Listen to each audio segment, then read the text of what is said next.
Questão 5. Óptica geométrica, espelho convexo. Dispõe-se de um espelho convexo de Gauss de raio de curvatura R. Um pequeno objeto colocado diante desse espelho, sobre seu eixo principal, a uma distância R de seu vértice. Então, o objeto está R do vértice. Aqui está o vértice, aqui está o objeto. Daqui até aqui você tem o R.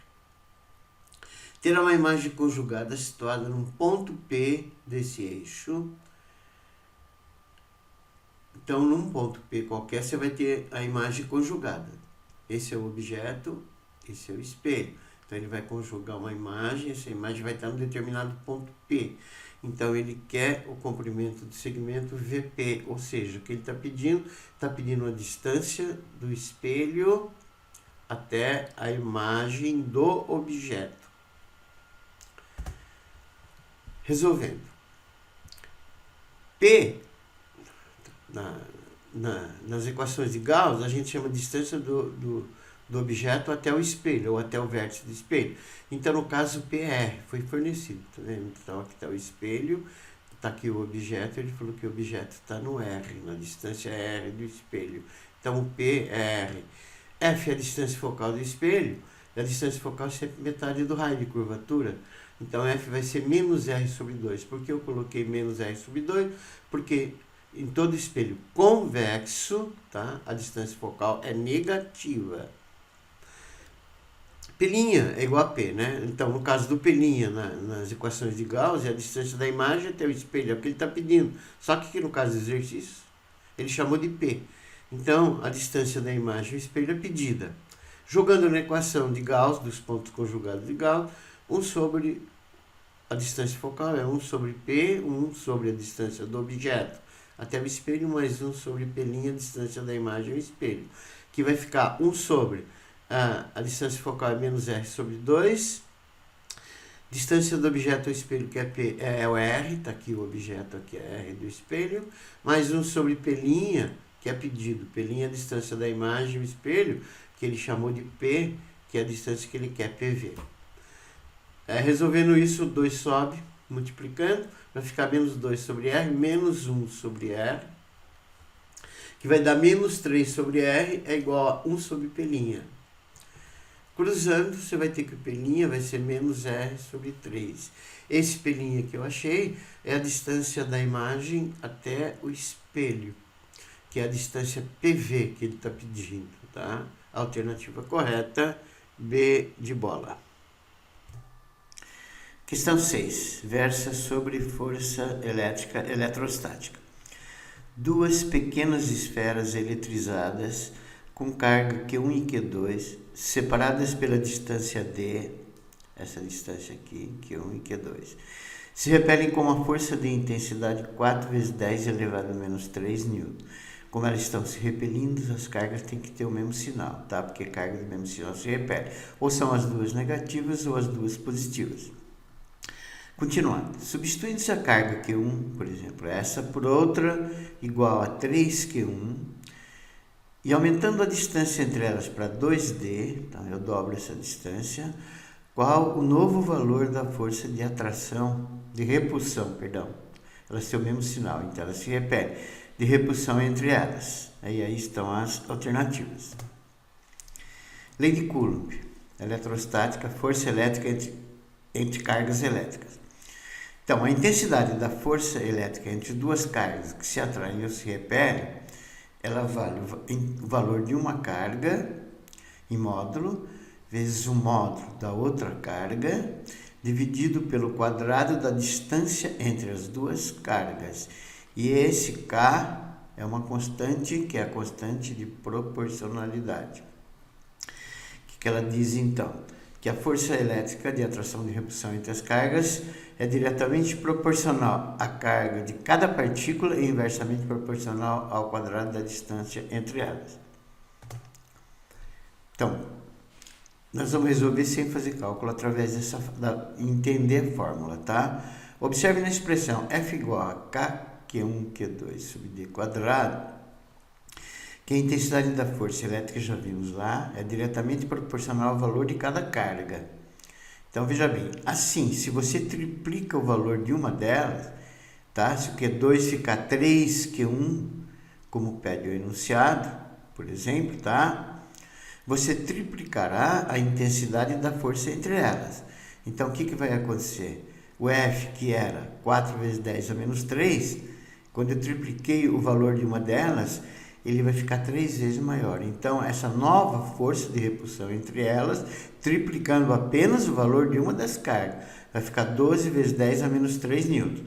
Mas o enunciado também diz que você duplicou a distância e a intensidade da força elétrica é inversamente proporcional ao quadrado da distância entre elas.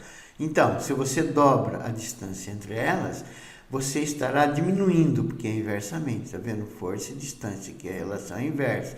Você estará diminuindo, então se você dobrar a distância, está aumentando 2 vezes a distância. Você estará diminuindo 2 vezes ao quadrado, ela vai ficar 4 vezes menor. Então a força vai ficar 4 vezes menor. Mas essa força era 12 vezes 10 a menos 3, dividido por 4, vai dar 3 vezes 10 a menos 3 newton, e a alternativa correta é a alternativa A. Questão 7, questão simples de eletrodinâmica, que envolve associação série de resistores. No circuito desenhado abaixo, a intensidade de corrente elétrica contínua, que passa pelo resistor de 50 ohms por esse, é de 80 mA. Ele quer a força eletromotriz e do gerador ideal, e deu as alternativas aqui, tá? Ele quer saber a força eletromotriz do gerador, desse gerador aqui, ó. Ou seja, ele está pedindo o número de volt que está inscrito nesse gerador, que é considerado ideal. Bom, dá uma olhada no circuito. Está aqui o circuito. Os dois resistores, o de 25 ohms e o de 50 ohms, estão associados em série. Tá? E por que eu sei que estão em série? Porque eles são percorridos pela mesma corrente e está associado um em seguida ao outro. A corrente sai do polo positivo do gerador, passa pelo 25, desce, passa pelo 50, volta para o gerador e fica circulando. Como eles estão em série, eu posso retirar os dois resistores, o de 25 e o de 50, e somar os dois e substituir os dois únicos por um único de 75 ohms, que as condições do circuito continuam as mesmas e ele continua ainda sendo percorrido pela mesma corrente, tá? Que é de 80 mA, que no caso 8 vezes 10 a menos 2 amperes. Pegando esse circuito em que você tem um resistor equivalente 75 ohms, percorrido por uma corrente de 8 vezes 10 a menos 2 amperes, tá aqui, ó, o REC, o resistor equivalente 25 mais 50, que vai dar 75. Acontece que ela foi fornecida a corrente que passa por ele, que é 80 mA. 1 mA é 80 vezes 10 a menos 3, que vai dar 8 vezes 10 a menos 2. Joga na fórmula, a resistência equivalente é U ou E sobre I. A resistência equivalente é 75, a força eletromotriz está pedindo, dividido pelo I, que é a corrente, que é 8 vezes 10 a menos 2. 8 vezes 10 a menos 2 passa multiplicando, você vai ter que a força eletromotriz pedida é 600 vezes 10 a menos 2, que é 6 volts, e a alternativa correta é a E. Questão 8. Na figura abaixo, a mola M, os fios e a polia possuem inércia desprezível e o coeficiente de atrito estático entre o bloco B de massa 2,80 kg, esse bloco B tem essa massa, e o plano inclinado é μ é igual a 0,50. Então, o coeficiente de atrito entre esse bloco aqui, o B, e esse plano inclinado é 0,50. O sistema ilustrado encontra-se em equilíbrio. Equilíbrio quer dizer que a resultante sobre ele é nula, está tudo parado, tá? E representa o instante em que o bloco B está na iminência de entrar em movimento descendente. Ele está para entrar em movimento, não entrou, continua parado. Mais um pouquinho e ele entra. Sabendo que a constante elástica da mola é K igual a 350 Nm por metro, nesse instante, Ele quer a distensão da mola M em relação ao seu comprimento natural. Ele quer saber de quanto a mola M está distendida. Tá? Ele está pedindo X. X é a distensão de quanto a mola M em relação ao comprimento natural está esticada. Aí ele deu que o G é 10 metros por segundo ao quadrado, deu que o seno desse ângulo θ aqui ó, é 0,8 e o cosseno é 0,6, e aí estão as alternativas. Bom, a primeira coisa eu vou colocar, o bloco tem um peso P que é aqui, ó, vertical para baixo, tá? Então o que nós vamos fazer? Nós vamos decompor esse peso P vertical para baixo em duas parcelas. Uma parcela PP paralela ao plano e a outra que eu não coloquei aqui, tá? Mas que é o PN perpendicular ao plano. Essa parcela do peso responsável pela tendência de descida do bloco que vai distender a mola, essa parcela, ela vale, eu chamei de PP, ela vale P seno θ. Peso é mg, seno θ. Tá, o M é 2,8, o G é 10 e o seno θ foi dado 0,8. Portanto, essa força peso que tende a fazer o bloco a descer vai ser 22,4 newtons. Agora eu vou achar a intensidade da força de atrito estático máxima, porque ele está na iminência do movimento, e o μ é o μ máximo fornecido. A força de atrito, a fórmula dela é μ vezes a normal. Acontece que a normal ela está nesse sentido aqui, ó, tá vendo? Perpendicular à superfície do plano. Então daqui para cá você tem a parcela do peso, tá? Nessa direção, nesse sentido que a seta está indicando. Essa parcela do peso eu chamei de PN, a parcela perpendicular ao plano. Mas acontece que ela está comprimindo o plano para cá com PN, mas o bloco não se move nessa direção e nesse sentido. Então tem uma normal lá e essa normal é o próprio PN.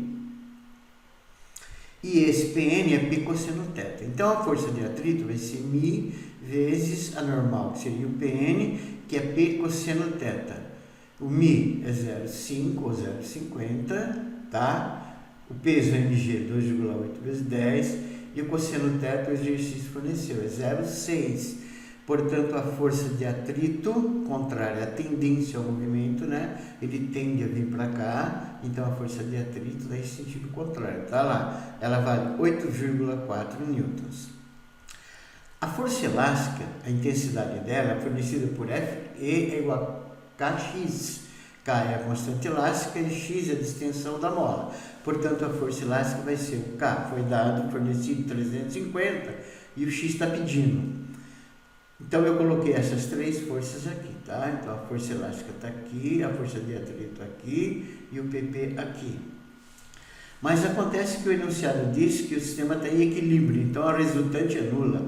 Para a resultante é nula, essas três forças têm que se anular. Então o PP vai ter que anular a força elástica e a força de atrito.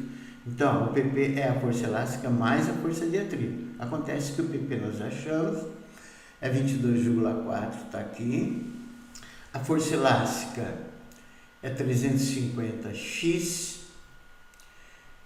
está aqui. E a força de atrito é 8,4. Portanto, 350x vai ser 22,4 menos 8,4, que vai dar 14. X vai ser 14 dividido por 350, x vai dar 0,04 metros, que é 4 centímetros. Esses 4 centímetros é de quanto essa mola está esticada, para quê? Para que esse sistema fique em equilíbrio. E a alternativa correta é a E.